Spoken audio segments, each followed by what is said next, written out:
কোটা আন্দোলন পরবর্তী সরকারের প্রতি 10টি আহ্বান। প্রথমেই ধন্যবাদ দিতে চাই সেনাবাহিনী প্রধানকে, যিনি দায়িত্ব নিয়ে দেশের ক্রান্তিকর পরিস্থিতি মোকাবিলা করছেন এবং অন্তর্বর্তীকালীন সরকার গঠনে কাজ করছেন। আমি আবারও সেনাবাহিনীকে ধন্যবাদ দিতে চাচ্ছি ছাত্র আন্দোলনের সময় নিরপেক্ষ এবং অহিংস অবস্থানের কারণে। একদিকে ছাত্র সমাজ এবং তাদের অনুসারীরা বর্তমানে তাদের সফল আন্দোলনের উচ্ছ্বাস করছে, তার পাশাপাশি বাংলাদেশে গঠিত হচ্ছে নতুন সরকার ব্যবস্থা। এই নতুন সরকার ব্যবস্থার দেশের বর্তমান পরিস্থিতি মোকাবিলা এবং সার্বিক অবস্থা উন্নতির জন্য তাদের কিছু উদ্যোগ থাকা প্রয়োজন। স্বাধীন দেশের স্বাধীন নাগরিক হিসাবে আমি কিছু পরামর্শ দিতে চাই। এক, আমাদের সর্বশেষ তত্ত্বাবধায়ক সরকারের আমল যদি বিবেচনায় করি, দেশের বর্তমান পরিস্থিতিতে 1 বছরে কোনো সরকারই তেমন কোনো উল্লেখযোগ্য অর্থনৈতিক বা অবকাঠামোগত উন্নয়ন আনতে পারবেন না।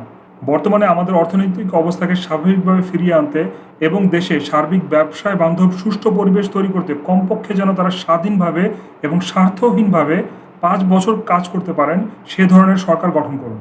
2, দল মত নির্বিশেষে বাংলাদেশের সকল মানুষ যেন একই প্রজাতন্ত্রের অধীনে সন্তুষ্ট থাকেন, তাই সকল দলীয় সদস্য নিয়ে মন্ত্রিপরিষদ বা সমমানের পদে সর্বদলীয় প্রতিনিধিদের নিয়োজিত করুন।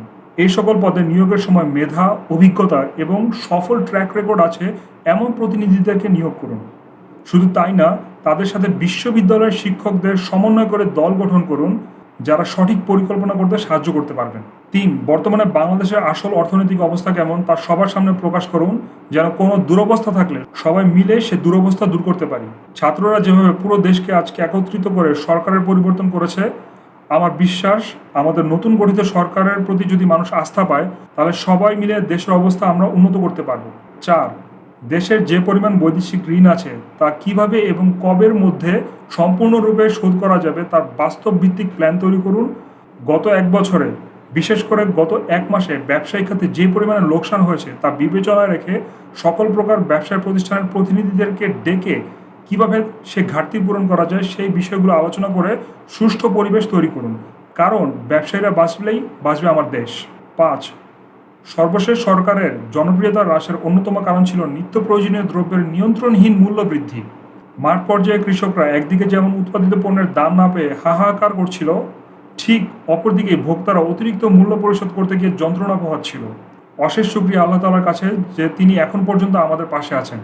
এই লাগামহীন দ্রব্যমূল্যের ওঠানামা ঠেকিয়ে কৃষক যেন সঠিক মূল্য পায় এবং ভোক্তারা যেন সঠিক মূল্যে নিত্য প্রয়োজনীয় পণ্য কিনতে পারেন, সে ধরনের ব্যবস্থা গ্রহণ করুন। প্রয়োজনে যে সকল প্রতিষ্ঠান নিত্য প্রয়োজনীয় পণ্যদ্রব্য নিয়ে কাজ করছেন তাদেরকে তদারকি করুন। 6, আমাদের দেশের প্রধান 2টি বৈদেশিক মুদ্রা আয়ের উৎস হচ্ছে গার্মেন্টস ইন্ডাস্ট্রি এবং রেমিটেন্স।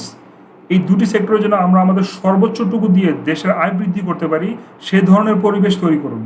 রেমিটেন্স যোদ্ধাদের হয়রানি বন্ধ সহ তাদেরকে সঠিক প্রশিক্ষণ প্রদান করুন, যেন তারা বিদেশে গিয়ে তাদের শ্রমের সঠিক এবং সর্বোচ্চ মূল্য পায়, এবং গার্মেন্টস শিল্প যেন বিদেশে নিজেদের অবস্থান আরও বেশি শক্ত করতে পারে, সেজন্য প্রয়োজনীয় পদক্ষেপ গ্রহণ করুন। শুধু তাই না, আরও কোন কোন সেক্টর থেকে আমাদের বৈদেশিক মুদ্রা অর্জন হয় সেগুলোর তালিকা প্রকাশ করুন এবং এমন পরিবেশ তৈরি করুন যেন সেখান থেকে আমরা আরও বেশি বৈদেশিক মুদ্রা অর্জন করতে পারি। 7, বিদেশি বিনিয়োগ বান্ধব পরিবেশ তৈরি করুন আমাদের দেশের ভেতরে। সরকারিভাবে সহযোগিতা করুন যেন দেশে বৈদেশিক বিনিয়োগ আরও বাড়ে, এবং এমন পলিসি তৈরি করুন যেন সেই বিনিয়োগ থেকে দেশ ও বৈদেশিক কোম্পানি উভয় লাভবান হয় এবং দেশে যেন কর্মসংস্থান তৈরি হয়। 8, সর্বজনীন ট্যাক্স ব্যবস্থাকে রিভিউ করুন, সকলকে ট্যাক্স প্রদানে উৎসাহী করুন এবং ট্যাক্স দেওয়ার ফলে কী বেনিফিট পাচ্ছে সেটিও নিশ্চিত করুন। 9, সরকারি সেবা নিতে গিয়ে যেন কোনো মানুষকে আর খারাপ অবস্থায় পড়তে না হয় সেই ব্যবস্থা করুন। প্রয়োজনে কর্মীদের ট্রেনিং দিন এবং তার সাথে সাথে ইন্টারনেট ভিত্তিক সেবা পরিপূর্ণভাবে পরিচালনা করুন। 10, দেশের বর্তমান পরিস্থিতি স্বাভাবিক না হওয়া পর্যন্ত যে কোনো সংঘাত এড়াতে সেনাবাহিনীকে দেশের শৃঙ্খলা বৃদ্ধির কাজে নিয়োজিত করুন এবং অভ্যন্তরীণ আইন শৃঙ্খলা রক্ষাকারী যেই সংস্থাগুলো রয়েছে তাদের প্রতি মানুষের আস্থা বৃদ্ধির পদক্ষেপ নিন। প্রয়োজনে তাদের জন্য ট্রেনিংয়ের ব্যবস্থা করুন।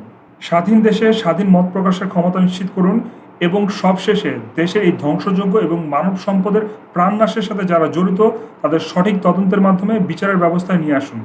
আমার এই 10টি আহ্বানে দেশকে সম্পূর্ণভাবে পুনর্গঠিত করতে না পারলেও আমার বিশ্বাস দেশের বর্তমান অর্থনৈতিক, ব্যবসায়িক এবং সামাজিক অবস্থার উন্নয়ন হবে, যা বর্তমানে আমাদের জন্য একান্তই প্রয়োজনীয়।